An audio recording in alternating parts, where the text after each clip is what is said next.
Finnum við svona grunar að allir á landinu fyrir utan valsmenn vildu fá þetta í oddaleik, en meina, hvað svona vantar upp á að bara klára þér í kvöld? Spetri vörn á crucial momentum og setja leifbúin okkar niður sem vorum að fá hann að tækja fyrir þannig, en nei, þetta bara þeir voru, ég held að gefa bara hrósi á Þorra, hann var stóri maðurinn í leiknum, setti hann 2 stóra þrista minnum í fjórða og svo hérna býr til körfunum fyrir Mari undir lokin, en varnarlega voru við ekki nógu góðir og svo fór svo fór. Og raun allir leikinni fyrir utan þann fyrsta, þetta bara játn í játn, má ekki nánast bara ganga út af þessum vísu að oddaleikurinn verði svoleiðis, eða hvað?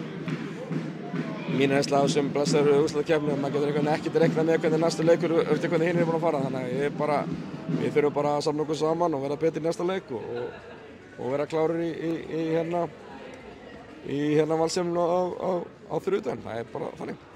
En þetta ekki samt bara frábær árangur hjá þér með þetta lið að missa frábæran Kana, náttúrulega Kári svo sem ekki með allt tímabil og allt það, en að vera komið þó þetta langt, þetta ekki bara ansi vel gert hjá okkur? Það þýðir ekki alltaf að vera að hugsa hvað maður misti, þetta eru leikmenn, það aðri kannski stígu upp, það bara þannig, við lifum með því. Þegar Grindvíkingar eru búin að díla með miklu meira með að missa húsin ykkar, það að ég missi 1-2 leikmenn, það bara partur af leiknum. Vissulega verður betra að vera með þá, en ég trúi svo stráku sem við erum með og við bara höldum áfram í þessu.